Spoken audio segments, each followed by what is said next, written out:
Moya khabane wa Sesotho Sermons and Programs ki rata ho dumedisa le tsatsing lena le letle le halalelang la morena ka lebitso le letle le leholo la morena le mmoloki wa rona e leng Jesu Kriste mme phutha e tlare amen. Ki ntse ki a ki ithuta hore ehlile batho ba bangata le ha ba ntse ba sa itlalehe ka tsela e kgahlileng kapa e kereng e hlakile fela ehlile ba shebella le hona ho boha mananeho le manane a hlileng a bewang ke tshebeletso ena mme re boka morena ke hona ke rata hore ke bolele hore madumeki a hoa ke hlaha ka mona ka Lesotho ho Basotho bohle ba tletseng Lesotho ba tletseng Afrika Borwa e ka stana dinaheng tse tletseng lefatshe kaofela ha bona mme ke re Jehova modimo a le ruise molemo o sa feleng. Letsatsing la kajeno re na le brother Thinyane ya tla a bua ditaba tse ke dumelang hore di matla ruri mme di bohlokwa tse reng ba keke ba reka leha ele ho rekisa ke ditaba tse matla ruri ke a dumela mme he jwalo ka mehla wena mmuhi mo ebang o tla ba le dipotso a ko di behe leqepheng leno la rona la Facebook ke dumela hore le ka YouTube e ntse ka nna ba di comments di tla kgonahala beha dipotso e bang ona le yona e le hore e ka ba brother Thinyane kapa ya eba moifo wa Sesotho Sermons and Programs ebe re tla leka hore re seka seke potso mme karabo e hlahe ke boela hape ke bontshe hore ba nang le dikopo tsa ho rapediswa ka diqholotso tse itseng le bona ka tsela e tshwanang ba di behe maboteng ana ao ke seng ke a hlalositse ntle le tshenyo ya nako ke rata hore lebitsong la moifo wa Sesotho Sermons and Programs re tle re thakgole tshebeletso ena moho le moholo Thinyane mme he ka ho tjho jwalo ke tla etsa thapelo e kgutshwanyane e mo bulelang tsela mme ebe ruri re tswela pele ka tshebetso ya kajeno ha re etseng thapelo. Ntate modimo re a leboha ka lebaka la lebitso la morena Jesu ka lebaka la pholoso eo e beileng ho yena modimo wa rona. Ntate ya halalelang pele dintho tsohle re kopa tshwarelo ya dibe hobane re itlhotse ha ile rona modimo wa rona empa ko wena fela ya ka re kgona mosebetsi ona o lokelang ho phethahala o mora wa hao ntate Thinyane a tlotla a tswela pele ka ona modimo wa rona kwa hao mosebetsi ona dula tshebeletsong ena Sermons and Programs motsotsong wa jwale ka hore tsohle tsa setekhniki tse hlokahalang ke di tsitse mme di thuse hore mosebetsi ona o phethahale mme ntate ya halallang dula wena le mana le mora wa hao e leng yena ntate Thinyane hore ditaba tsa tlang ho di beha mona e fele be ditaba tsa hao modimo wa rona a kokobele a banyamele empa ho hlahelle wena ditabeng tsena tsohle le hore bohle e tle re ha ho fedile re tle re ruri morena o ne a le teng mme o moleng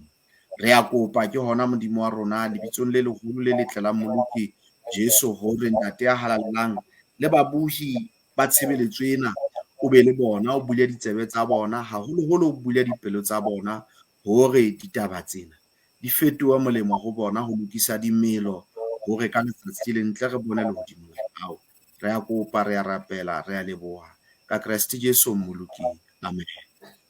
amen aje o lokile he moholo kena kgabong ka mohau wa morena ke le buile ho menahane moholo wa ka ke dumedisa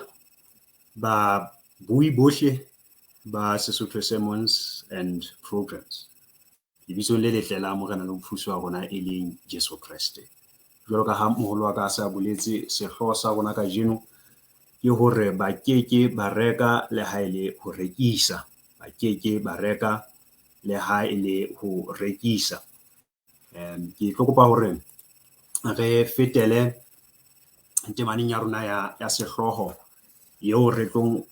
e fumana ho tshenolo kgaolo ke ya 13, re bala temana tse pedi ke ya 16 le 17. Re ya bukeng ya tshenolo kgaolo ke ya 13, mme re tlo bala ditemana tse pedi ke temana ya 16 le temana ya 17. Ha e fumanehile yona e baleha jwana. Mme sa etsa hore batho bohle ba banyenyane le ba baholo, ba ruileng le ba fumanehileng, ba sa ruang le ba ruileng, ba amohele letšoao letsohong le letona la bona le ha ele phatleng tsa bona, le hore ho se be motho ya ka tsebang ho reka le ha ele ho rekisa ha sena letšoao kapa lebitso la sebata kapa palo ya lebitso la sona. Jwale mohlodi theko wa boithuto ba rona ka jeno o hodima temana tsena tseo re di badileng tse pedi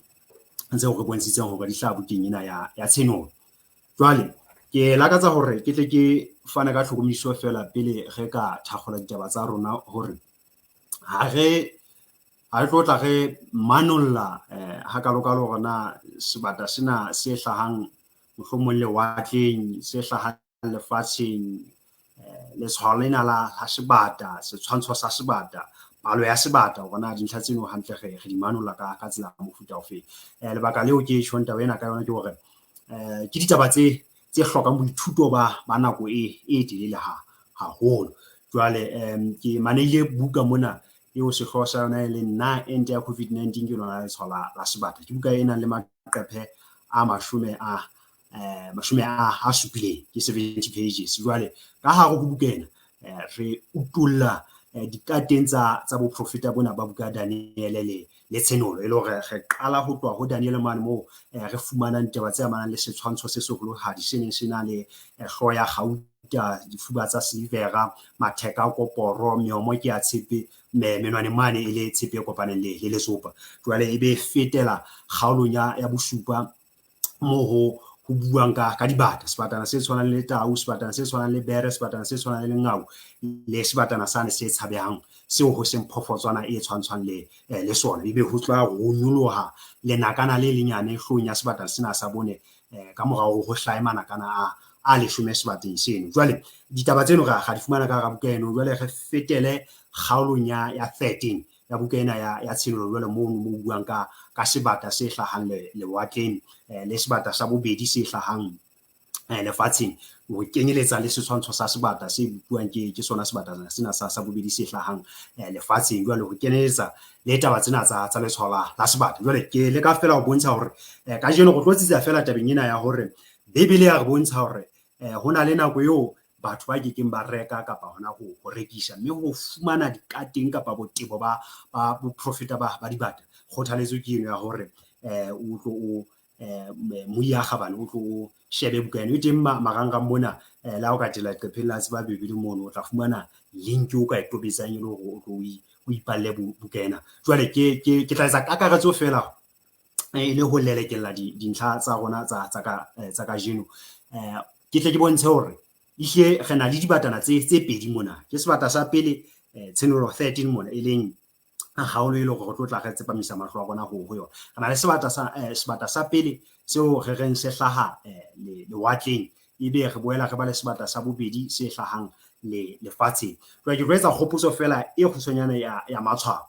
hore ha re bua ka sebata boprofeteng, re bua ka morena kapa mmuso. Daniel chapter 7 temana ya 17 le Daniel chapter 7 temana ya 23 ke tsona tse re kwahollelang tlhaloso ya sebata. Le ka mantswe a mang ha o bua ka sebata ha re a lebella ho bona phofotswana e kgolo e seng nyoloha lewatleng mane, ebe ke yona e tlo tla e phethahatsa ditaba tsena tseo re tlo tla re ithuta ka tsona tsa ho se reke kapa hona ho rekisa. Empa ha re bua ka sebata, re bua ka puso, re bua ka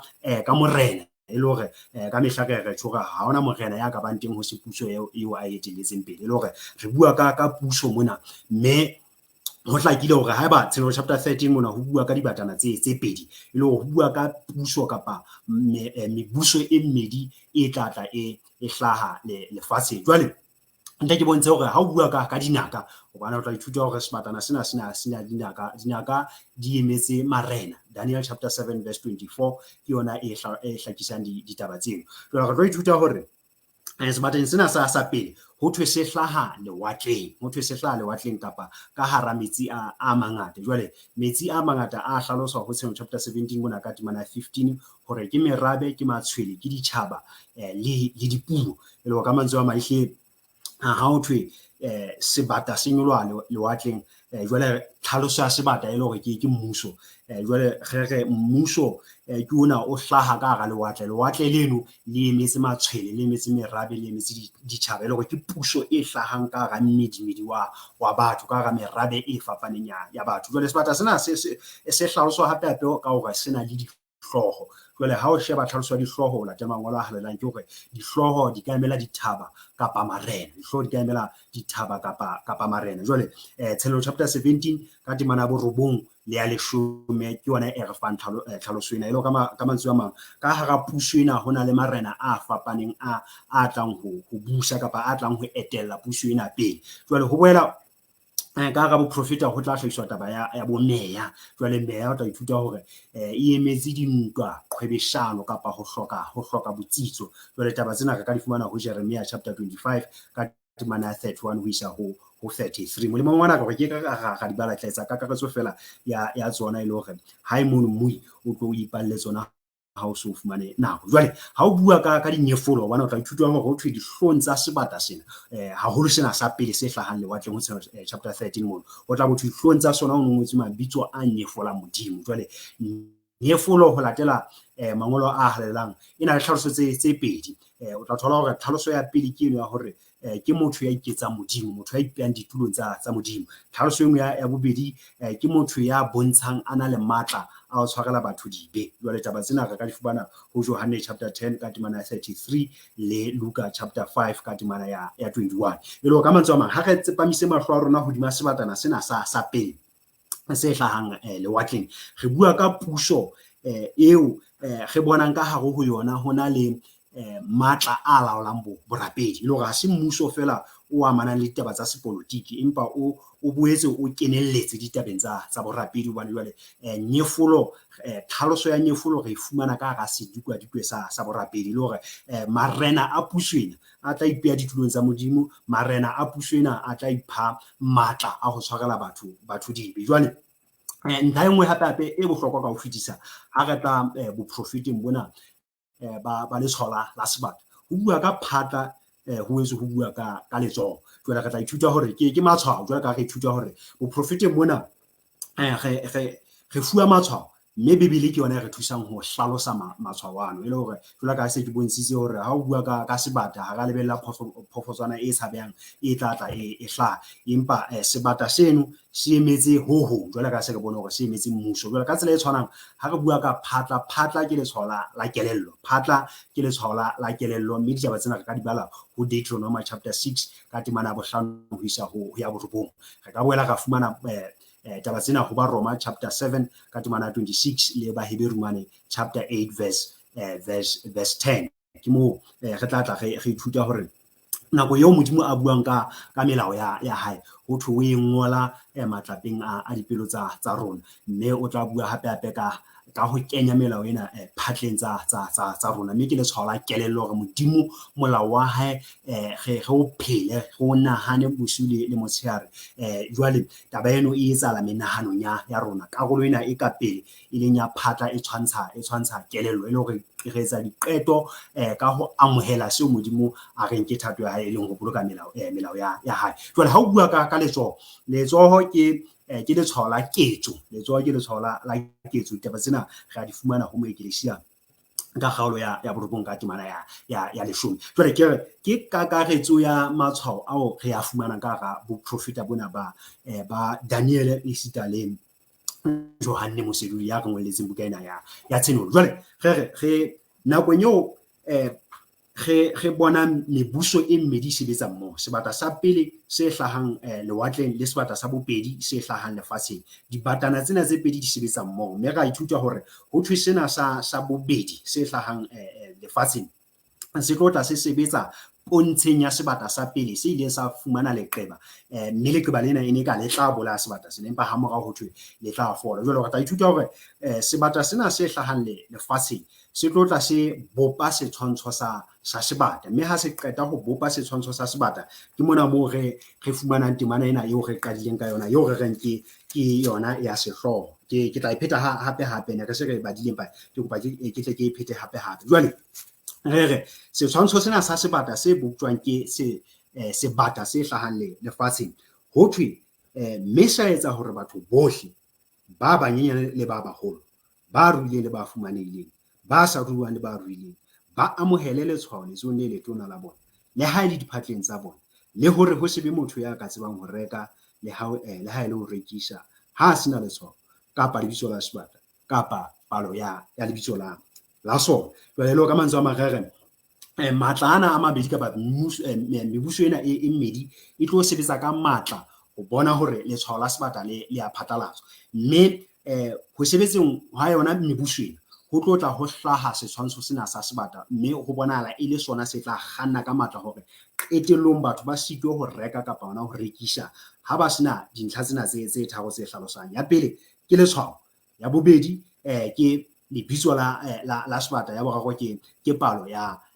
sebata, mme ke dintlha tse pedi dintlha tse tharo tse fapaneng. Letshwao le ikemetse, palo e ikemetse, le lebitso le ikemetse. Ntlha ena e bohlokwa haholo hobane ke hlokomele hore hangata ha re tshwara ditaba tsena tsa boprofeta, hona le batho ba hlomang eka palo ya sebata e leng 666 ena e hlaloswang ho Ts'en chapter 13 verse 18.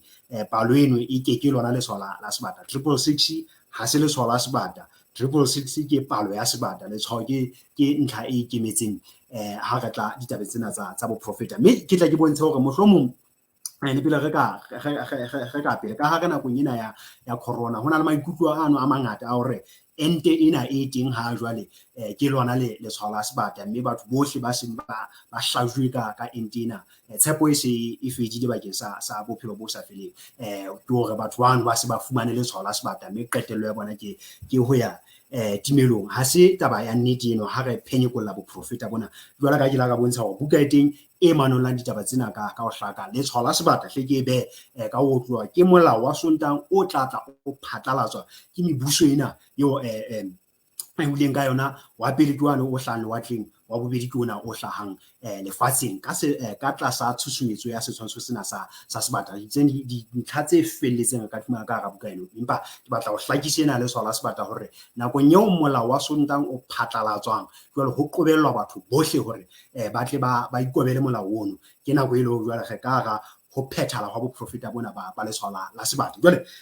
re betsetsa mahlo a rona haholo tabeng ena hore ho thwe ba keke ba reka kapa hona ho rekisa. Taba ena e etsa hore re ipotse potso tse ngata hore na ke ka tsela e jwang re ka phelang re sa reke kapa hona ho rekisa, hobane jwale bophelo ba letsatsi le letsatsi bo re bo phelang ha jwale bo itshetlehile hodima ho reka le ho rekisa. Ke hore ho thata hore re ka nahana bophelo bo e le hore motho ha reke kapa hona ho rekisa. Ke hore qobello ena e tlatla e fetiswa ke mebuso ena ya lefatshe, ke e hleng e qholotsang tumelo ya rona ka ho fetisa re le ba Kreste. Jwale re tlo tla re sheba hore na taba ena ha e le hantle e reng ho rona re le baithuti ba Bibele, re le balatedi ba Morena Jesu Kreste. Paulos o ile ka hlahisa taba ena ya ho reka. Ke kopa hore re ke re bale ho Bakorinti ba pele,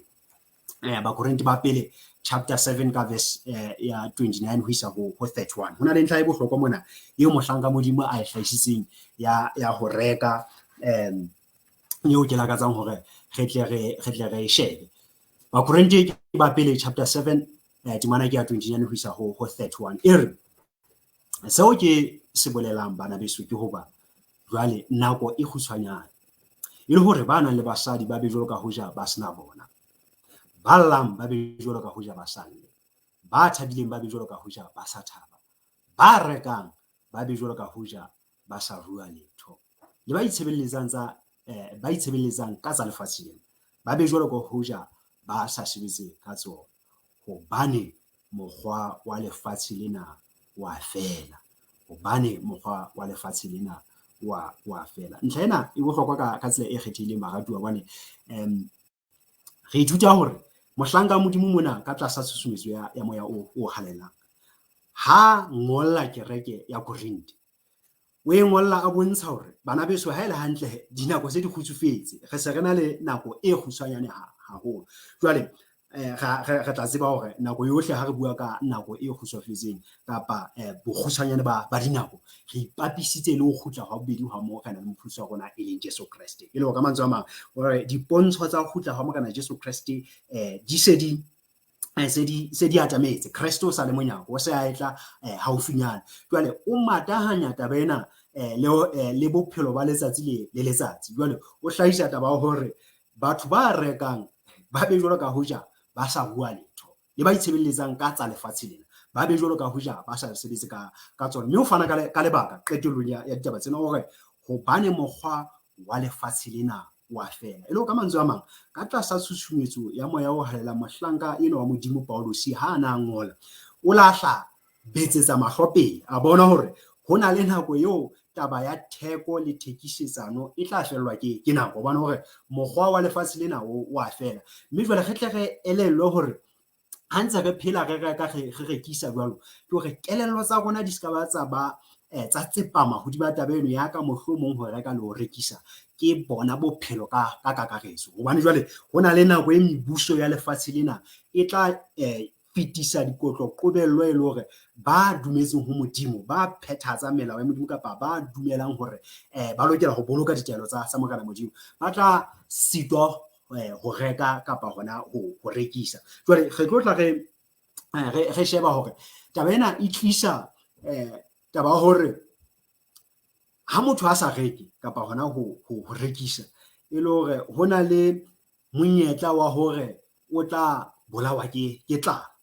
mme tlala re tlo tla re ithuta mangolong a halelang hore ke e nngwe ya ntho tse ka etsang hore ba bang ba nyahlatse tumelo ba bang ba lahle modimo ka lebaka la hore jwale ha hona seo ba se kenyang ka hara lephako ke tlo bala di-proverbia mona ke chapter 29 ka verse 21 e tlameha be ke 28 ke kopa tshwarelo slide mona ke a bona hore ke fositse ke ngotse 29 ke kopa ebe di-proverbia chapter 28 verse 21 ke phoso e teng mona ke kopa tshwarelo jwale re tlo tla re bala ho di-proverbia mona re utlwa hore na mohlanka modimo ha bua ka tlala o reng hobane jwale re a bona hore mebuso ya lefatshe e tlo tla e tlisa dikotlo qobello tsena tsa ho reka le ho rekisa e tlo tla e sebetsa ka matla hore ba kgethwa ba modimo bohle ba bolokang ditaelo tsa morena modimo ebe ba sitwa ho phela ka tsela e ba itseng jwale re tlo tla re bala mona e re ho ya ka tshobotsi tsa batho ha se ntho e ntle jwale e re e sita ka baka la leqhetswana la bohobe motho a ka tlola molao wa modimo ntlhaka e qetellong ya temana ena e re ka baka la leqhetswana la bohobe motho a ka tlola molao wa modimo ke lakatsa hore re ke re shebe taba ena e hlahang ho Ts'en chapter 12 mona moo ho buang ka ba tlang ho emela ntwa ena ya ho qetela e tlotla e kwalana nane ya lefatshe hona le mantswe ke batlang hore re tle re elellwe jwale re ya kopanye le temana ena eo re sa tswa ibala Ts'en chapter 12 ha ke emaneha mona ke kopa hore re tle re shebe dibeleng tsa rona Ts'en chapter 12 re bale temana ya 17 e re mme dragone ya halefela mosadi ya tloha ho ya lwantsha mashala a leloko la hae e leng ba bolokileng ditaelo tsa modimo ba nang le bopaki ba Jesu Kriste jwale re tla hlokomela hore mona ho shebiswa matshwao hape dragone ke letshwao la Satan kapa dragone ha o bua ka dragone bo propheting ho bua ka Satan kapa diabolosi taba ena re ka e fumana hona ho Ts'en chapter 12 ha re bala temana ya borobong jwale ho thwe mme dragone ya halefela mosadi ile hore Satan a halefela mosadi ke letshwao le emetseng kereke mosadi ke letshwao le emetseng kereke re ka e sheba taba ena le bo Makorinte ba bobedi mane chapter 11 ka temana ya pele ho isa ho ya bobedi mane jwale ho thwe Satan a halefela kereke jwale e tswela pele e hlalosa ditho tsa kereke ena ho thwe mme ya tloha ho ya lwantsha masala a leloko la hae e leng ba bolokileng ditaelo tsa modimo ba nang le bopaki ba Jesu Kriste le hore ditho tsa kereke ena e halefelwang ke diabolosi ho thwe di na le dibopeho tse pedi sebopeho sa pele ke hore ba boloka ditelo tsa Morena Modimo. Sebopego sa bobedi ke hore ba na le bopaki ba Jesu Kriste. Bopaki bona ba Jesu Kriste re tla bo fumana ho Ts'en chapter 19 verse 10 hore ke moya wa boprofeta. Jwale ntlha e ntliseng bona ke hore bana ba tlang ho lwantshwa ke diabolosi, hobane diabolosi jwale ho bonahala a tlotla a sebedisa dibatana tsane tse pedi tseo re bileng ka tsona, ke sebatana se hlahang lewatleng le sebatana se hlahang lefatsheng. Jwale diabolosi o tla ba susumetsa mebuso ena ho bona hore ba kgethwa ba tingwa menyetla ya ho reka kapa na ho rekiswa. Jwale ho thwe bana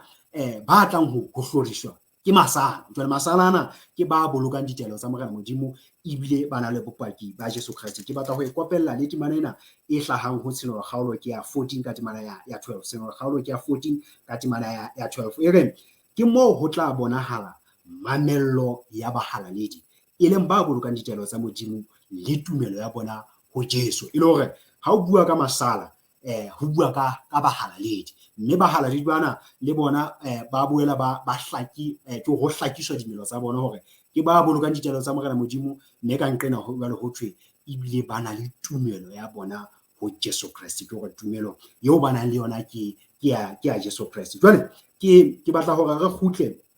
re matahane ditaba tsena le ntlha ena eo re badileng ho di-proverbia mona moo ho thweng le ka baka la leqhetswana fela motho a ka tlola molao wa Morena Modimo. Le ka mantswe a mang re ithuta hore nakong ya ho qetela ke hore ha mebuso ena ya lefatshe e fetisa melao ena e madimabe e sehloho, yena eo re ithutang hore e tlotla e tlatlapa bakgethwa ba Morena Modimo ka bomadimabe. Ho na le sehlopha sa batho se tla ba boemong ba ho bega tsena tse pedi hore na re nka letshwao la sebata e le hore re tle re iphedise, ka mantswe a mang re fumane bohobe ba letsatsi le letsatsi, kapa jwale re tsepama hodima melao ya Morena Modimo, re etsa seo e leng thato wa Morena Modimo, mme re tla mpe re bolawe ke tlala molemong wa ho etsa seo Modimo a se ratang. Jwale ke mane mo ho hlahang taba yane eo re bontshitseng hore ha re bua ka letshwao lena la sebata, ho bua ka hore le ka nkwa ka phatla kapa la nkwa ka letsohong. Letsoho ra ke letshwao la ketso, e le ka mantswe a mang re ba tlang ho bona ho bolokehile ho nka letshwao la sebata hangata kapa hlerere ke hobane ba utlwisisa hore molao ona o tla bo phatlaladitsweng hle ke beka ka otlo jwa ka re bontshitse hore molao ona wa Sontaha ho tla o fetiswa, ba tla ba utlwisisa hore ha se molao wa Morena Modimo. Modimo o hlakile ho hlama mangolong a hae a halelang hore molao o lokelang ho bolokwana ke ofe. Melao e 10 ra e fumana ka hara Exodus chapter 20 man, empa ba re molemong wa hore re nne re iphedise, molemong wa hore malapa a rona a nne a robale a jele, molemong wa hore re boloke mesebetsi ya rona e re tlisetsang papa ya letsatsi le letsatsi, re tla mpe re ikobele molao ona o tla bo fetiswe ke matla a antichrist. Jwale o tla bo phethala temanena hore ke hore ka lebaka la leqhetswana la bohobe fela motho a ka tlola molao wa Morena Modimo, hobane ntwa ya ho qetela baratuwa re tsho ka mehla hore e ituletse hodima melao ya Morena Modimo. Taba ena ya letshwao la sebata e ituletse hodima ho boloka molao wa Morena Modimo kapa molao wa antichrist. Ke batla hore tle ke bale temanena fela ka pele ka potlako ha ke go fetela ditemaneng tse ding, ha ke emaneha le yona ke tlo tla ke bala ho peselema ya 119 re tlo nka temana ya 126 e leng yona e re fang hore ntwa ena ha ile hantle e itshitlehile hodima molao wa Morena Modimo. Jwale ke bala ho peselema ya 119 ka temana ya 126 e re e se le nako ya hao ya ho sebetsa Jehova, hobane ba fedisitse molao wa hao. Ka mantswe a mang mo peselema mona o re Modimo o tla tla a hlaha a emela setjhaba sa hae nakong eo jwale mebuso ya lefatshe lena e seng e fedisitse molao wa Morena Modimo. Jwale ke yona ntho eo re tlo tla re bona nako eo molao wa Modimo ka ho tloha wa sabata wa bone wa letsatsi la phomolo o bellwang ka thoko, mme ho phamiswa letsatsi la pele le qalang beke e le letsatsi la Sontaha. Jwale ho qobellwa batho bohle hore ba boloke letsatsi la Sontaha le hala lena. Ke mona moo jwale ho thweng nako ya ho sebetsa e se e tlile Jehova, hobane ba fedisitse molao wa hao. Mme re tla ithuta hore ha o bala ho Daniel mane chapter 7 mme ho bua ka lenakana lena le lenyane le tlang ho etsa meka e fete. Hona le ntlha e hlaloswang mona ho temana ya 25 e ke lakatsang hore ke tle ke bane. Daniel chapter 7 ka temana ya 25 e re o tla bua dipuo tse lwantshang mookamedi ya phahameng, o tla hlorisa bahaledi ba mookamedi ya phahameng, a be le morero wa ho fetola dinako le molao, mme bahaledi ba tla neelwa matsohong a hae ka nako le ka dinako tse nang le lehare la nako. Jwale re tla ithuta hore le nakana lena le lenyane lena ke sona sebatana sena se hlahang ho Tselo chapter 13 e leng sebatana se hlahang lewatleng. Jwale ho thwe se tla ba le morero wa ho fetola dinako le molao. Jwale ntlha e ke batlang fela ho e toboketsa mona ke hore ehlile ntwa ya ho qetela e tla be itshetlehile hodima poloko ya molao wa Morena Modimo. Jwale antichrist le yena o tla ba phatlalatsa molao o fapaneng le o Modimo a faneng ka ona. Jwale qhwebeshano ena e tlotla e fihlella boemong bo e le hore antichrist o tla fihla a beha melao e thata bakeng sa batho ba utlwang hore ba lokela ho latela Morena Modimo, mme jwale bana ba ikobelang ditaelo tsa Morena Modimo ba tla sitwa ho reka kapa hona ho rekisa. Jwale mangolo ana a re fa temoso hore re ske ra iphumana re hatiketse melao ya Morena Modimo ka lebaka la bohobe ba letsatsi le letsatsi. Ke rata hore ke bale hape ho diproverbia mona chapter 30 ka temana ya bosupa ho isa temaneng ya borobong mo Morena Salomon mona hona le ntlha engwe ya boelang a e hlahisa e bohlokwa ka ho fetisa. Ke a e bala e re dipedi tseo ke di kopileng ho wena Modimo ore o ske wa nkganela le tsona ke eso hohle, ore suthisa bosawana le puo ya leshano ho le lenne, o seke wa mpha bofuma le ha ele maruo, mphepe ka bohobe bo ntekaneng, e se re mohlomong ha ke kgotse ka o latola ka re Jehova ke manna, mohlomong ha ke fumanehile ka utswa mme ka tlaela ka lebitso la hao. Ntlha e thasetsang haholo e ke ratang temaneng ena ke ena ya ho qetela mona moo a reng mohlomong ha ke fumanehile ka utswa mme ka tlaela ka lebitso la hao Modimo wa ka. Jwale re tla hopola hore boshodu kapa ho utswa kapa molao o reng o seke wa utswa wa hlaha melaonyane e 10 ke molao wa borobedi, e le hore e tiisa taba ena e hlang ho diproverbia chapter 28 verse 21 ya hore ka baka la leqhetswana la bohobe motho a ka tlola molao wa Modimo, e le hore bofuma bo ka beha motho tlokotsing ya hore a hatikele molao wa Morena Modimo. Jwale re tlo ithuta hore ehlile nakong eo ho phatlalatswang letshwao la sebata ehlile ba bangata ba ntse ba na le kutlwisiso e felletseng ya hore ba lokela ho boloka molao wa Morena Modimo, empa ka lebaka la lephako ba tla kgetha ho boloka mesebetsi ya bona, ho boloka malapa a bona a phetse hantle, a na le seo a se jang ho feta hore ba latele seo e leng thato ya Morena Modimo. Jwale ke taba e hlokolosi haholo ena baratuwa eo ke lakatsang hore re tle re shebisane ha re tlotla re bala dintlha tse ke nkile mohlala fela hape bukeng ena ya Mateo kgaolo ya bone ka temana ya pele ho isa ho ya bone hore hantle e hle diabolosi o elelletswe hore tlala e ka ba sebetsa se matla sa ho kgelosa bana ba Morena Modimo tseleng ya Modimo. Tlala e ka ba sebetsa se matla se ka etsang hore ba bangata ba lahle Morena Modimo. Ke ka hoo ehlile nakong ena ho qetela ntwa ya ho qetela e tlotla e phethelana le lefatshe ha o phatlalatswa letshwao lena la sebata a tla etsa mekgwa e thata ya hore ehlile ba bolokang ditaelo tsa Morena Modimo ba sitwe ho iphedisa. Jwale ke nka mohlala ke temana e re tsebang haholo ena empa ke bala e le mokgwa wa kgopotso fela le temoso e re ya ba Jesu o iswa ke moya felleng ho lekwa ke diabolosi, a dula a itimile dijo ka matsatsi a 40 le ka masiu a 40 a ntola, ya ba moliki o mo atamela a re ha o le mora Modimo e re majwe ana a fetwe mahobe, empa Jesu a araba re ho ngodilwe ho thwe motho a ke a phela ke bohobe fela empa o tla phela le ke polelo tsohle tse tswang molomong wa Modimo. Jwale ra ithuta hore ke ntwa pakeng tsa diabolosi le Jesu Christ mona. Jwale diabolosi ha le moha hore mora Modimo o lapile, ha le moha hore mora Modimo o lapile, o kenya koso mona kapa o kenya qholotso hore haeba o fela o le mora modimo etsa hore majweana ebe bofobe kapa fetola majweana ebe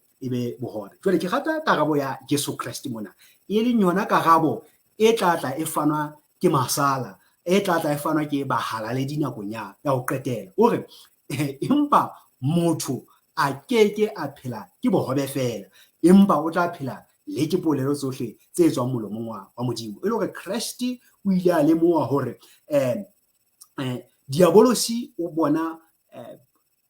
tlhoko ya Kriste ka nako eno e ne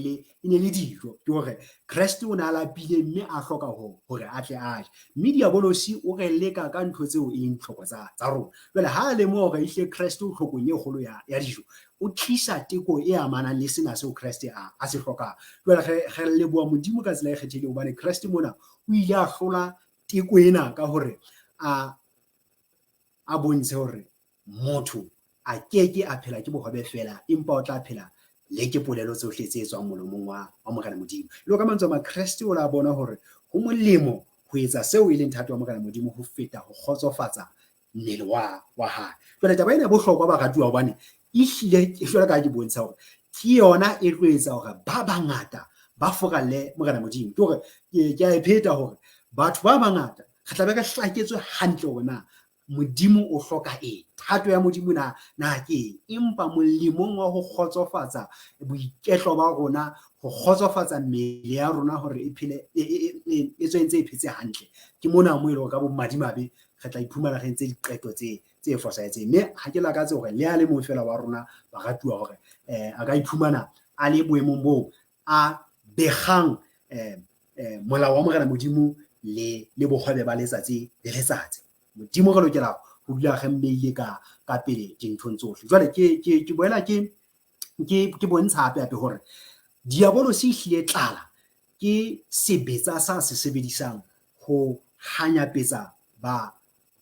kgethwa ba modimo. Ke bala ho tseno mona chapter 6 ha o sheba chapter 6 ena e bua ka ditiiso ho manollwa ditiiso mme o tla ithuta hore ha o manollwa ditiiso tsena di amana le nalane ya bo Kriste dinakong tse fapaneng. Tlo fumana hore re fuwa boemo ba bo Kriste ka dilemo tse fapaneng mme ditaba tsena boholo ba tsona se di phethahetse. Jwale re tla re bale temana tse pedi fela ke temana bosupa le ya borobedi e re hobane e manolle tiiso ya bone ka utlwa lentswe la sebua se phelang sa bone le re tlo ya ba ke atadima ka bona pere e tshehla mme ya ekaletseng lebitso la hae e le lefu a latetswe ke nqalo ya bafu a fuwa matla hodima karolo ya bone ya lefatshe ho bolaya batho ka leruo le ka tlala le ka lefu le ka dibatana tsa naha. Ke kopa hore ke phete karolo ena hobane e bohlokwa ka ho fetisa e re mme ya ekaletseng ke hore ya ekaletseng pere ena e tshehla o re lebitso la hae e ne le lefu a latetswe ke nqalo ya bafu ho thwe a fuwa matla hodima karolo ya bone ya lefatshe ho bolaya batho ka leruo le ka tlala le ka lefu le ka dibatana tsa naha. Jwale se di bontshitse hore ha o bua ka ditiiso tsena o tla fumana hore dipere tsena di ne di emetse dinako tse fapaneng tsa nalane ya kereke ya bo Kriste. Jwale re tlo ithuta hore pereng ena ya bone e tshehla pereng ena e tshehla ya bone ke nako e le hore ba Kriste ba ile ba sotlwa hampe haholo ke kereke e neng e na le taolo hodima puso ya sepolotiki isita le borapedi mme yona kerekeng ke yona ena e tlotla e phatlalatsa letshwao la yona e le letsatsi lena la Sontaha le tlatla le phatlalatswa mme ho qobellwa batho bohle hore ba amohele letsatsi leno e le letsatsi la phomolo e le letsatsi la borapedi. Yona kerekeng ho bonahala nakong ya ho feta e le hore boranalane ba bitsa the dark ages nako ya bofifi ke moo jwale ba Kriste ba ileng ba bolaiswa lerumo ba bolaiswa tlala ba bolaiswa lefu ba neelwa dibatana tsa naha hore di ba haholo. Jwale re ithuta hore boprofeta bona bo se ile ba phethala hobane bo phethahetse pakeng tsa selemo sa 538 AD ho isa ho 1798 AD ke nako e mahlonoko ka ho fetisisa mme nka etsa qholotso ho wena mmuyi hore o shebe ditaba tsena tsa the dark ages mehloding e fapaneng le ona marangrang mona o ka sheba dibuka tse buang ka nalane ya bo Kreste nakong ya dilemo tsa 538 ho isa ho 1798 o tla fumana hore ba Kreste ba ile ba hlekefetswa hampe haholo. Jwale ke hlahisa ntlha ena e le hobane ke re sebata sena se tlotla se boela se phethahatsa kapa se pheta mesebetsi ena e mebe eo se ileng sa etsa nakong ya bofifi. Ke tjho tjena hobane ha re bala ho Ts'en chapter 13 mono ho bontsha hore leqeba lena le neng le ka le tla bolaya sebata sena hobane hle ka 1798 sebata sena se ile sa fumana leqeba yaba ha se sana matla a felletseng hodima bo borapedi Easter le politiki, mme ra ithuta le nakong ena matla ana a antichrist a santsane a bobile a kokobetse, mme ho ntso phethala boprofeta bane ba hore sebata sena se ne se le teng ha se sa leo empa se tla boela se ba teng. Jwale rona re facing ya bobedi kapa boemong ba bobedi moo antichrist e ka o nyametse ke hore ke nako e le hore ho santsane ho kgutsitse ka re ha hona matla ano a makalokalo a tlotla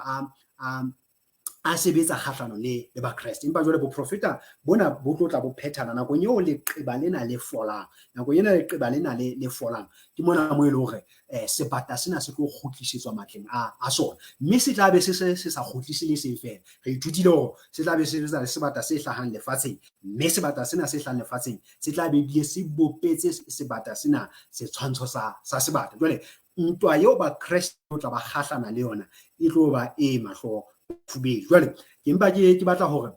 ke fane ka ditemana tsena e le ho bontsha hore se ileng sa etsahala nakong ya ho feta se tla boela se ipheta, mme taba ena ya tlala ehlile diabolo se sebedisa ka matla haholo fela. Jwale ke tlo bala ho ba Hebrew chapter 11 ka temana ya 33 mona re tlo tla re theosa ka ditemana tsena re tla re bona hore mashwela tumelo a bile teng nakong ya ho feta, mashwela tumelo a bile teng nakong ya ho feta, mme Bebele e a re fa hore banna le basadi bana ba ile ba sala ba tseparetse tumelo e leng ho Jesu Kriste, ba sala ba dutse ho modimo ba sa sengwe ke letho hara ditlhokofatso tseo ba ile ba feta ka go tsona ha ba ka ba kwenela morena modimo. Jwale re bala ho tloha ho temanena 33 bukeng ya ba Hebrew ka chapter 11 e re bao bohle ka tumelo ba hlotse marena, ho thwe bao bohle ka tumelo ba hlotse marena. Ha re hopole marena re etelletse dipuso, jwale re ha re bua ka dibatana tsena tse pedi ehle ke mebuso e mmedi. Jwale ho thwe mashwela tumelo a ile a hlola marena ka tumelo ya bona. E re ha re tswele pele e re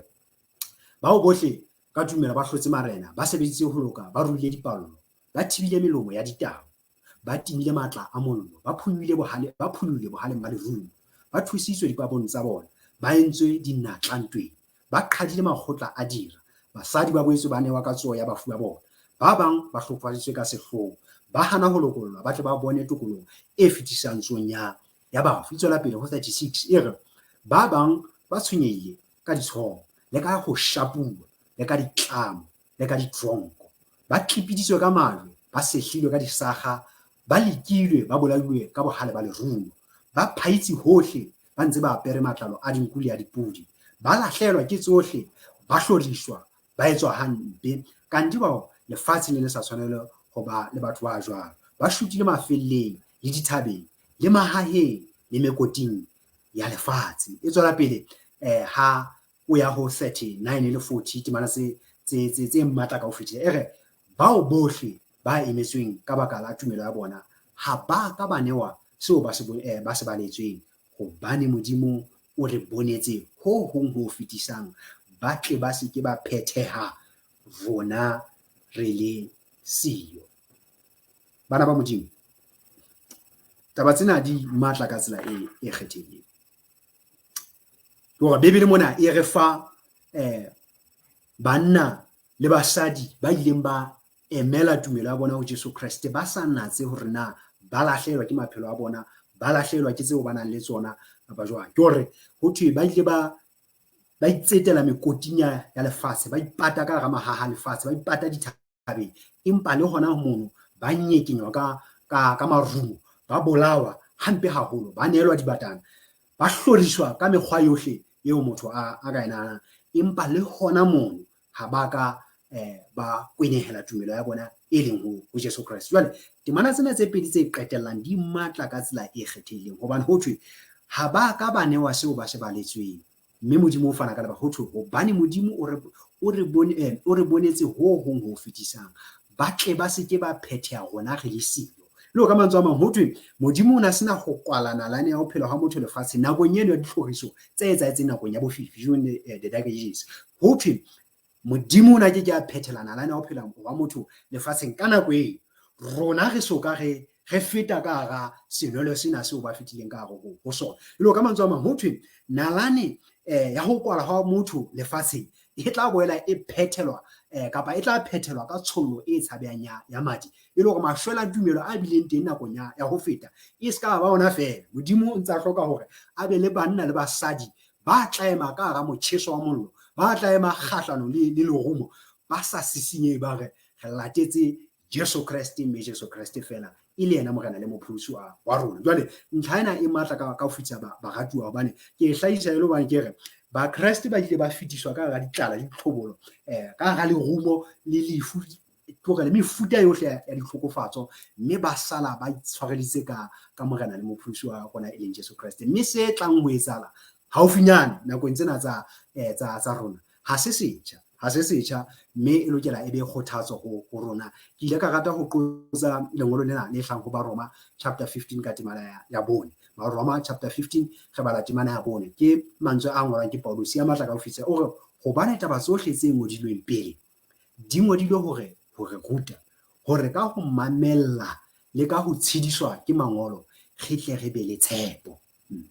Ho thwe taba tsena tse etsahetseng kgale tse etsahetseng nakong ya ho feta tseo re seng re di sheba e le nalane, hobane ha re bua ka ditlhokofatso tsena ehle re na di dihlopha tsa ba Kriste tse re ka buang ka tsona tsa bo di-Waldensians, ke banna le basadi ba ileng ba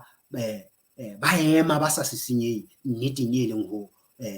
Kriste, ke hore ba fetiswa ka hara ditlhokofatso tse tshabehang, ba bolawa ka lerumo. Ke bona banna ba ileng ba haha le matlo a bona ka hara mekoti, ka hara mahaha, ba ipatile ka hara dithaba ka mono, empa re le hona mono nalane ya bontsha hore ba ile ba nyekenywa ka marumo, ba bolaelwa fela hore e ne le banna le basadi ba beileng tumelo ya bona ho bebele, mme bebele fela. E tlile jwale nalane nakong ya maprostanta le pele ho maprostanta, hobane ka kgola boprostanta bona bo ile ba matlafala haholo nakong ya Martin Luther. Le pele ho Martin Luther re ka bua ka banna ba ekang bo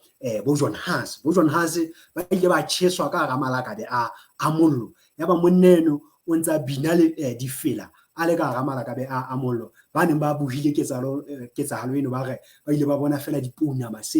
ntse di tsamaya, lentswe se le fedile, empa ka hara mollo mono ba bona sefahleho se tletseng thabo, se tletseng leboso. Sebui se seng ha se bua kapa sengodi se seng ha se bua ka taba eno se re John Huss ha le ka hara malakabe eno a mollo o na sa bone malakabe a mollo, empa ona bona paradise. Ka mantswe a mang ka hara tlhokofatso tseno tseo a neng a feta ka hare ho tsona o ile a tshwana le Stefane itse ha ba mo tlepetsa ka majwe ba halefile batlatlapi ba hae, ho thwe ya ba o bona ya ka mora motho a ema. Jwale o tlo ithuta hore o na sa bone dipitla tsena, o na sa bone mafikahadi ana ao a tlepetswang ka ona, empa Modimo ile a mo phetlela lehodimo, ya ba o bona mora motho Kriste ya mo shwetseng. Jwale le John Huss ka tsela e tshwanang ka hara sebupi seno sa mollo o ile a bona paradise, a bona hore ho na le lefatshe le letle leo Modimo a mo beetseng lona, a se ke a tshwenyeha ka dira tsa hae. Mme ho thwe ke yona ntho e neng e etsa hore le batlatlapi ba Kriste ka nako eno ba sokolohe. Masole a mangata a neng a tjhesa ba Kriste ka nako eno a ile a sokoloha, a bona hore e sale re entswe batho, ha hona banna le basadi ba ka utlwang hore ba tjhella ntwa mmamphediphedi. Ba ile ba bona hore ho dumela ho Kriste ke letlotlo le fetisang menono ya lefatshe. Jwale ba bona hore le rona re itjarela sefapano sena sa Jesu Kriste, re itella leeto lena la bo Kriste, mme ha re re letho ka ho lahlehelwa ke maphelo a rona. Jwale re mangolo ana kapa diketsahalo tsena tse etsahetseng nakong ya ho feta ho thwe di teng hore re tle re tshediswe ke tsona, re tle re be le tshepo. Ke hore ha o bua ka sebatana sena se tlotla se phatlalatsa dikotlo qobello, se fetisa melao e thata e tla be sitiswa ba Kriste ho iphedisa, re tle re se ra tshoha ra qhaqhasela ya ka modimo o se a re lahlile. Re tsebe hore ntho tsena di ile tsa etsahala nakong ya ho feta, mme di tlo boela di pheta. Ke rata lengolo la moekelesia mona chapter 3 ka temana 15, moekelesia chapter 3 ka temana 15 e re se hlahang jwale se kile sa eba teng, mme se tlang ho hlaha se ne se ntse se le teng le kgale, mme modimo o boela mme modimo o boela o hlaisa se neng se fetile. Ka mantswe a mang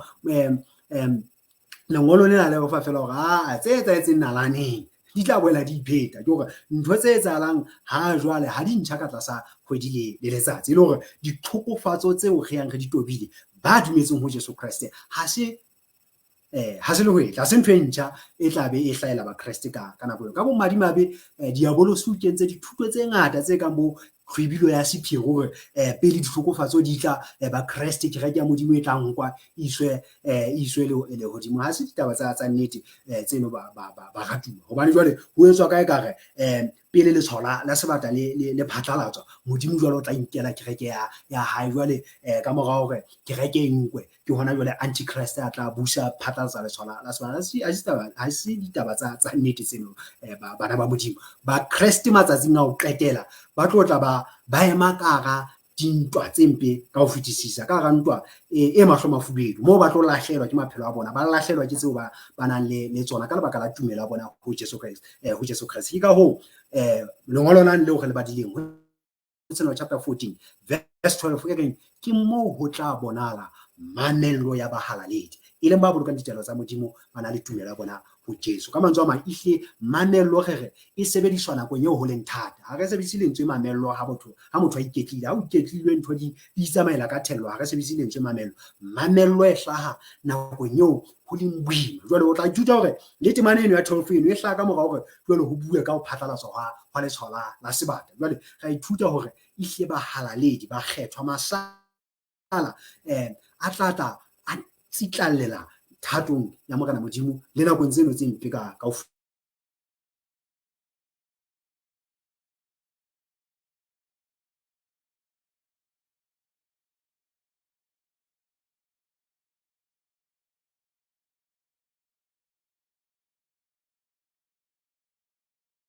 fetisisa. 11 e re ba mo hlotse ka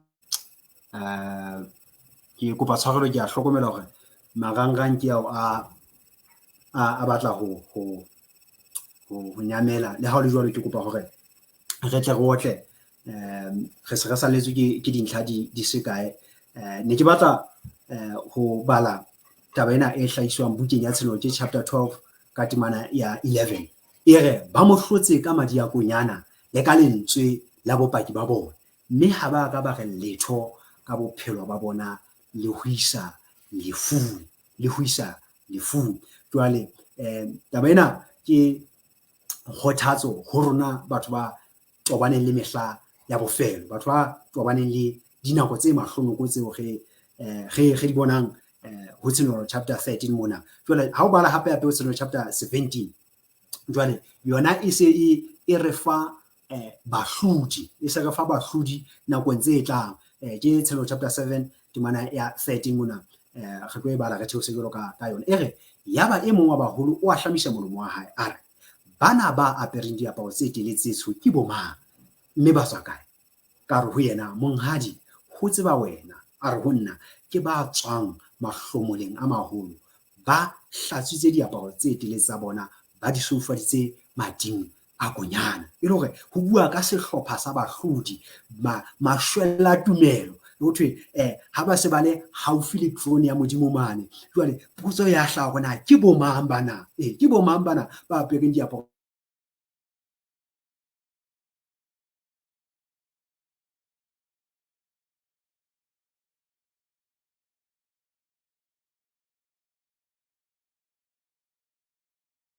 ha se ntho e nyane ho hang. Ke hore ha o etsa qeto ya ba mo Kriste, o phatlalatsa ntwa kgahlano le mmuso wa diabolosi, o phatlalatsa ntwa kgahlano le mmuso wa diabolosi. Jwale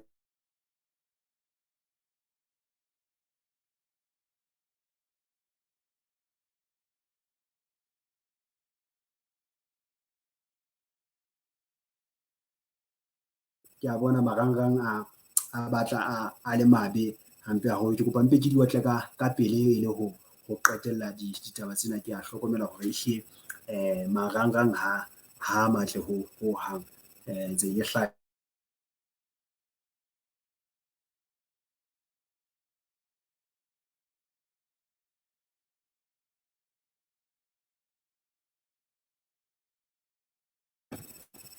ke sebedise ho phethela ditaba tsena. Moholo wa ka ke a hlokomela hore marangrang ha matle ka hlakoreng lena la rona. Ha ke tsebe na ya hle moholo empa he a ko o gagate o phethele re bona na ebe di tla re beya ka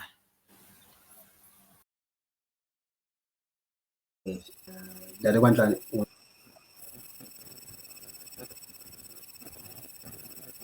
moholo wa ka o nyametse, ke kopa o hlahe lehle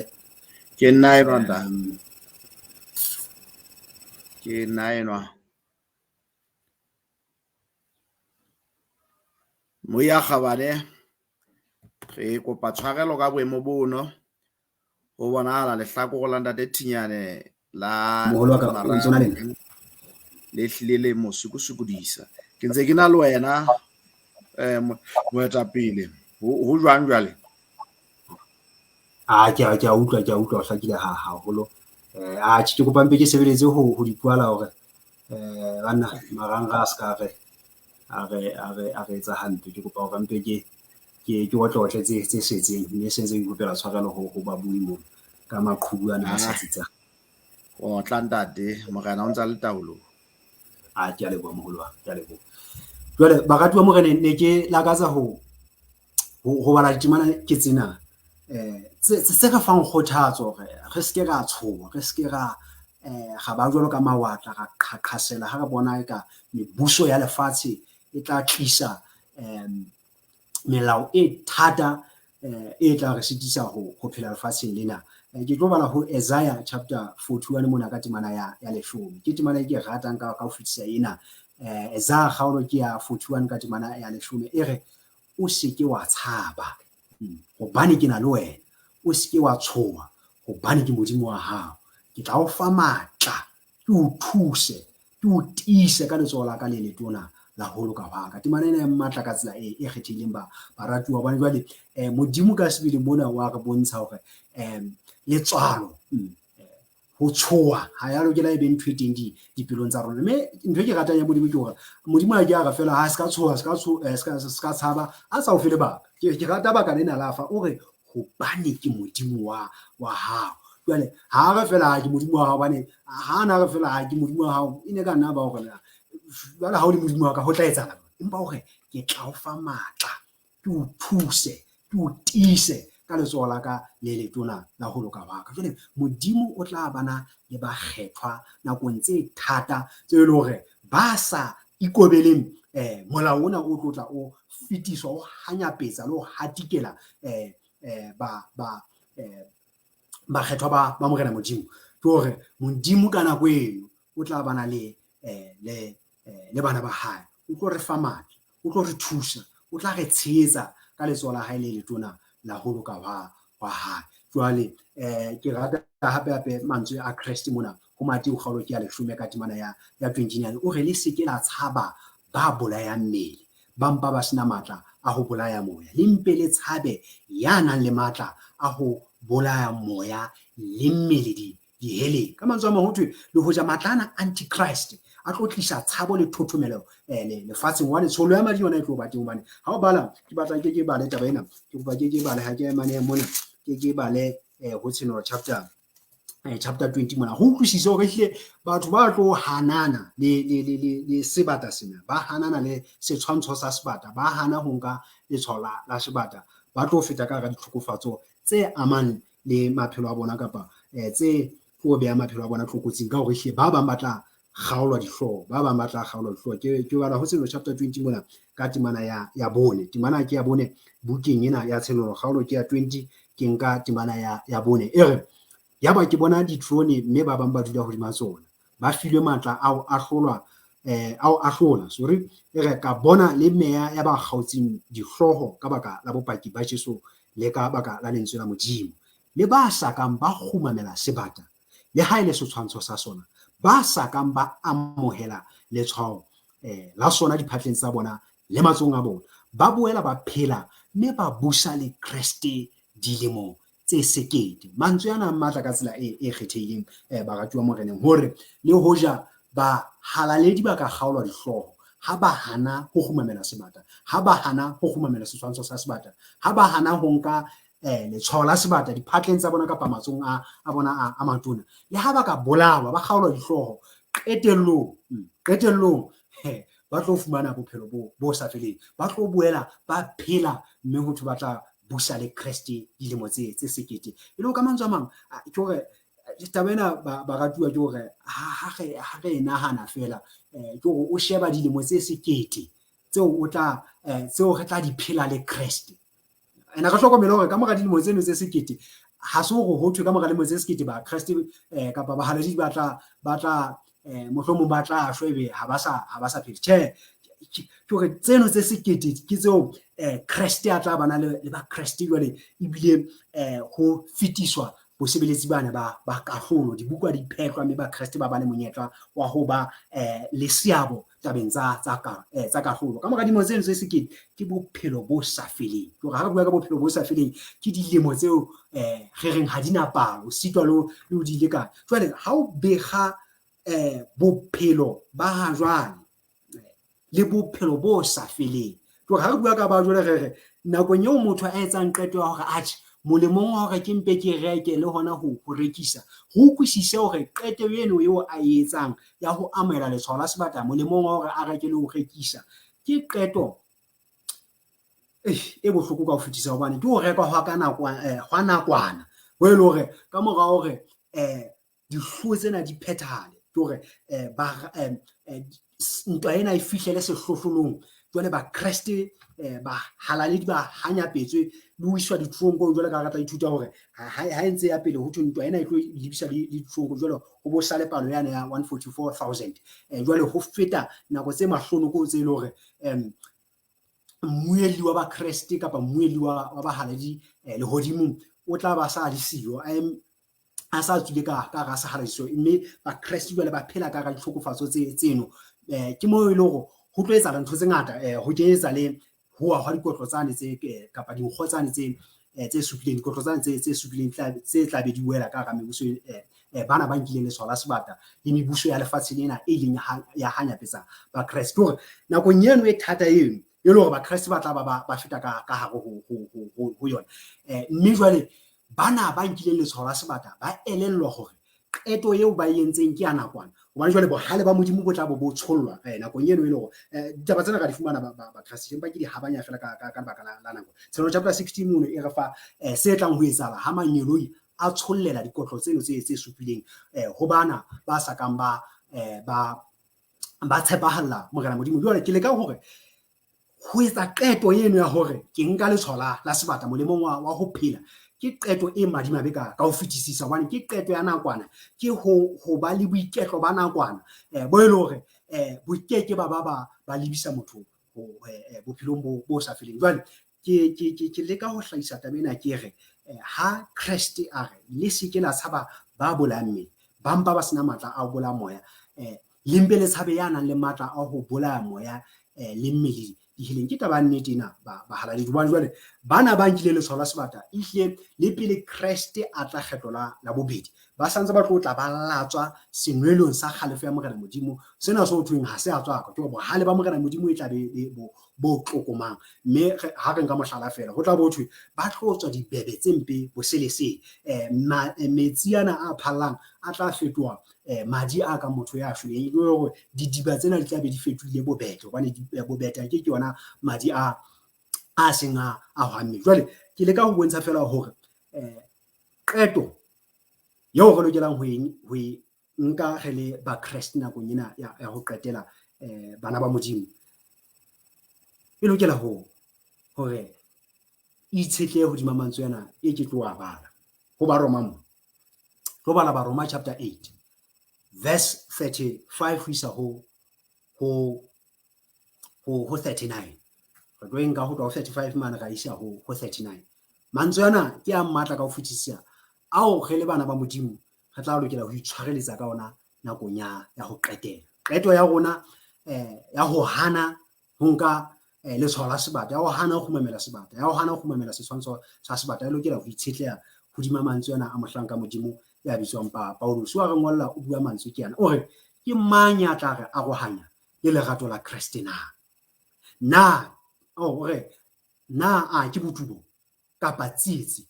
kapa hloriso kapa tlala kapa bofuma kapa timelo kapa lerumo jwalo ka ha ho ngodilwe ho thwe re bolawa letsatsi lohle ka lebaka la hao re lekantswe le dinku tse hlajwang o re tjhe empa nthong tseo tsohle re hlola ka ho fetisisa ka ya re ratileng o re hobane ke tsebisa ruri hore le ha ile lefu le ha ile bophelo le ha ile manyoloi le ha ile borena le ha ile mebuso e matla le ha ile ntho tse leng teng jwale le ha ile tse tlang hotla le ha ile bohodimo le ha ile botlase le ha ile sebukwa se ha ho letho le tla tseba hore arohanya le lerato la modimo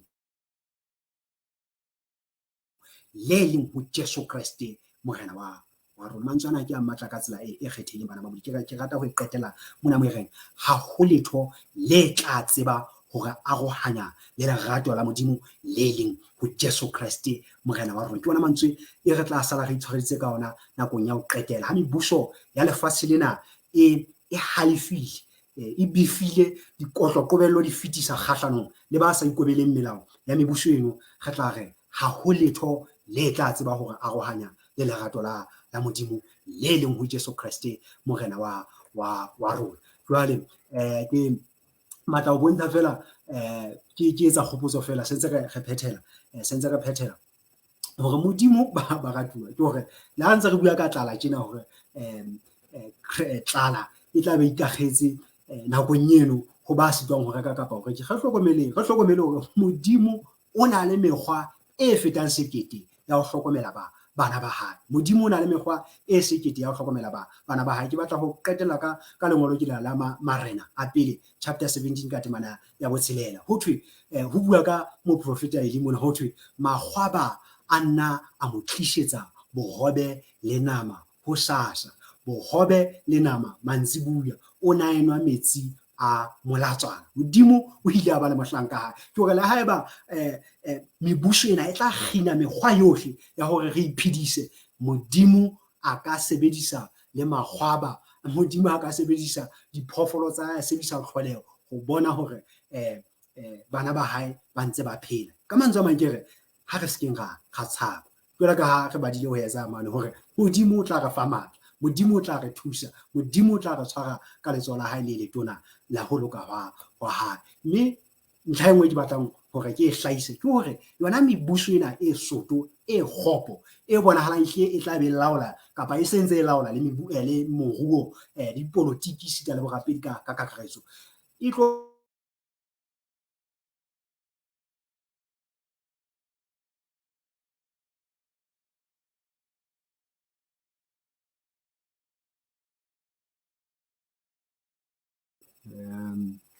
okay e se la ke qetela ke etsa je ke kopa bala Ts'en chapter 18 Ts'en chapter 18 verse 8 ho isa ho 11 re tla re bona hore yona mebuso ena e tlo tla e qobella batho ho nka letsohong la sebata yona mebuso ena e tlo tla e sitisa bahalaledi ho reka kapa hona ho rekisa kahlolo ya yona e se e le teng lehodimo sentse le beile kahlolo bakeng sa Babilona motse o moholo ke a bala ho tloha temaneng ena bo robedi ho isa 11 re ka baka leo dikotsi tsa hae di tla hlaka tsatsi le leng lefu bofifi le tlala mme o tla tjheswa ka mollo hobane o matla modimo o mo ahlolang mme marena a lefatshe a febileng le yena a ileng a phela le yena menyakeng a tla mollela a itete difuba ha bona mosi wa ho tjhaha hae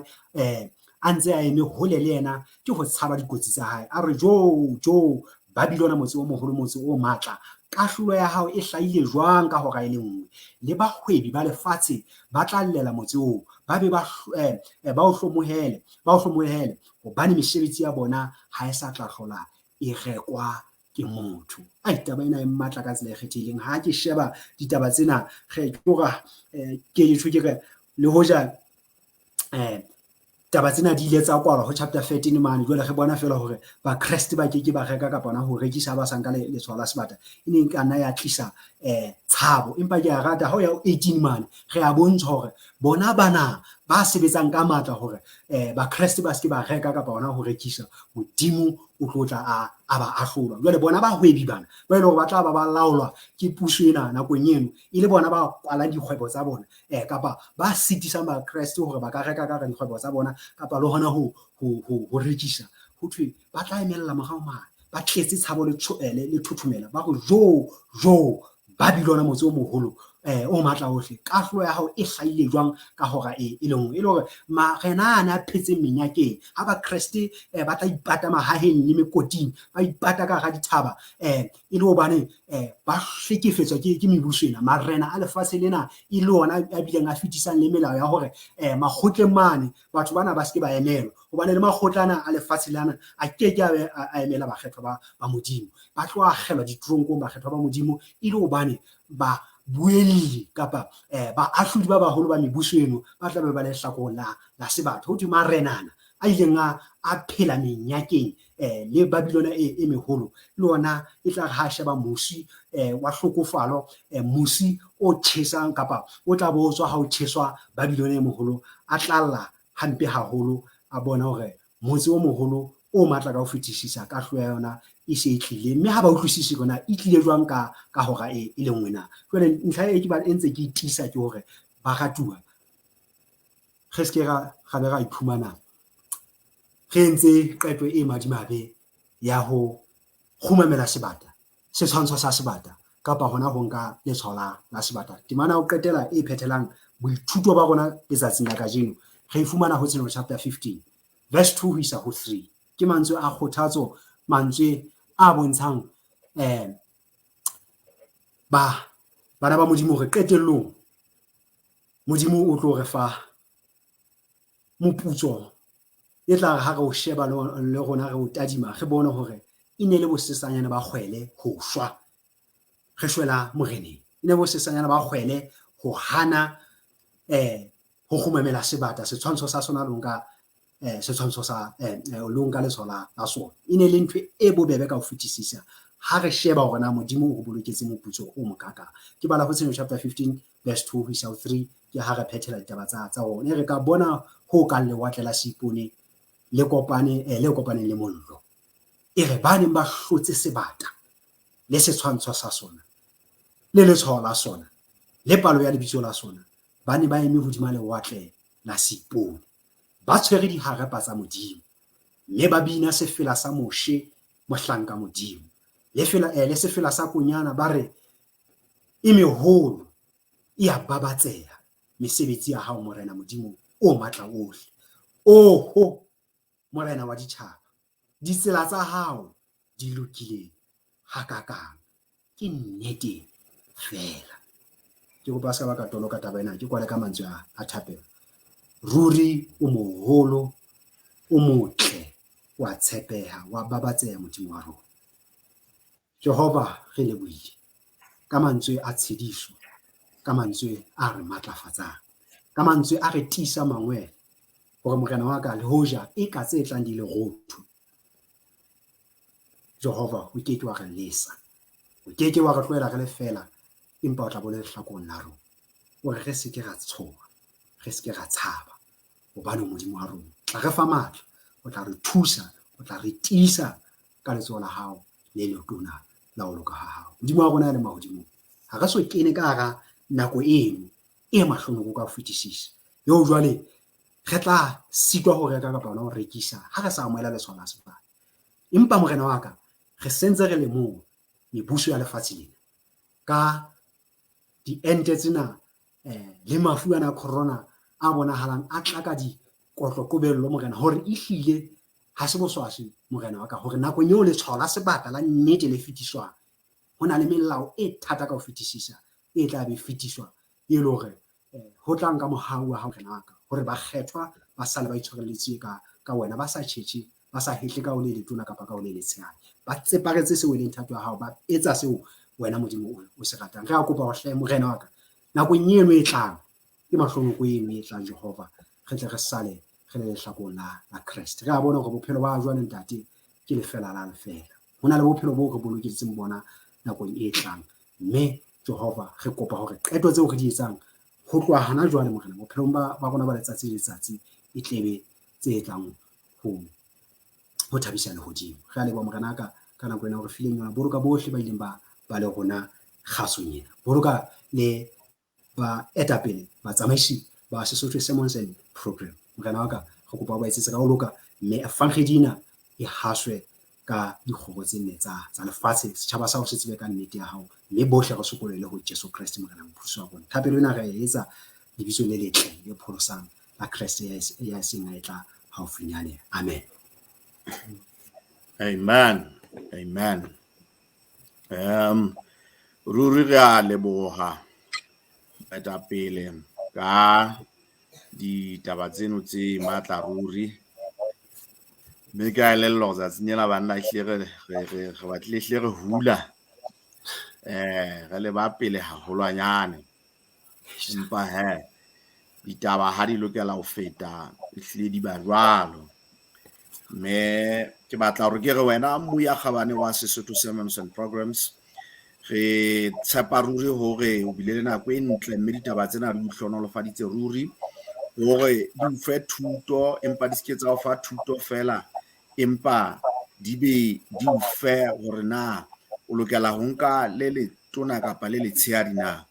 ebile o ena le matla le ha o nka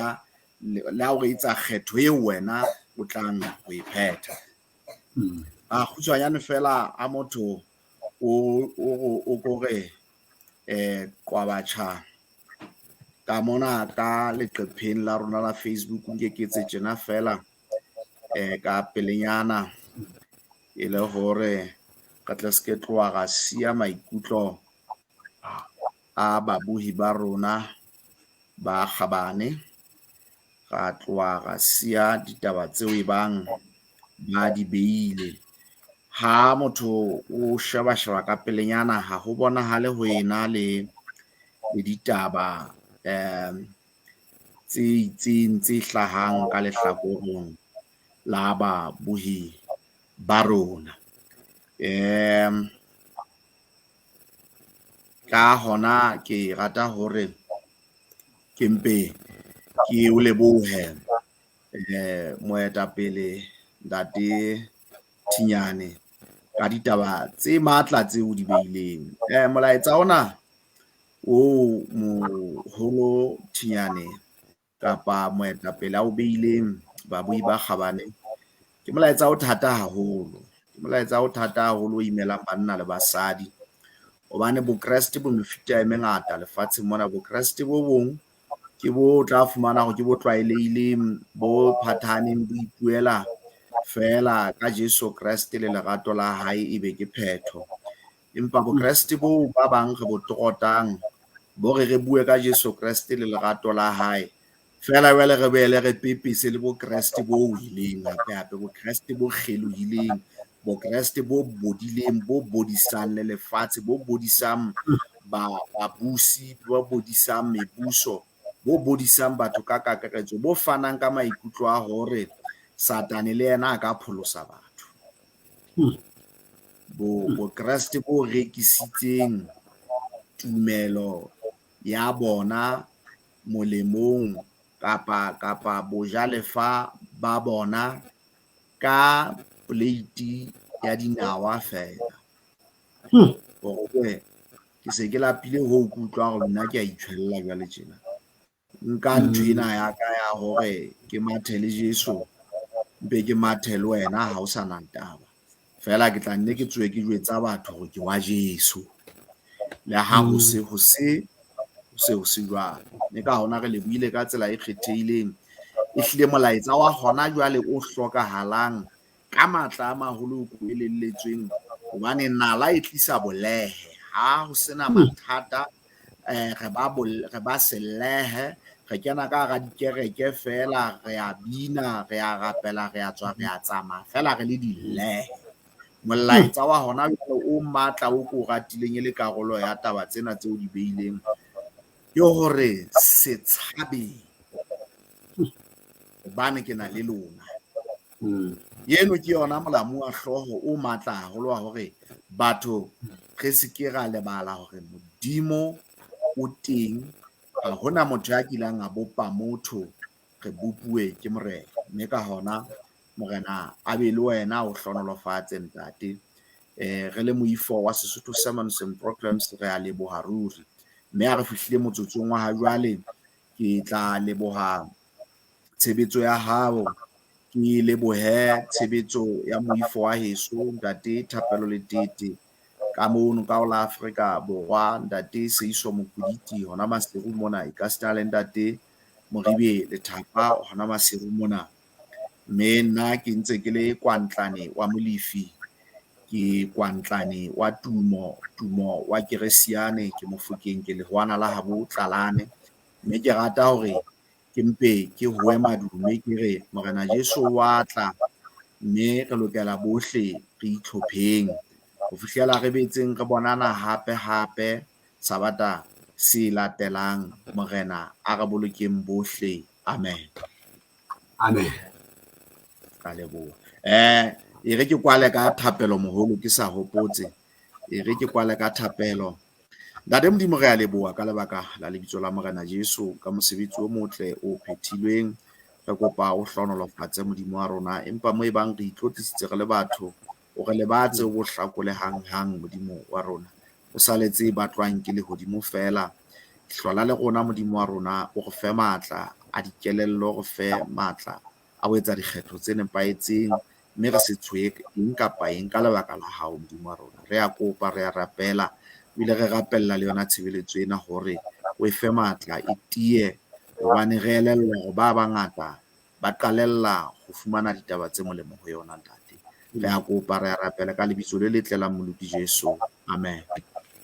Amen. Amen. Atjhe, ka leboha ntate. Thank you moholo wa ka.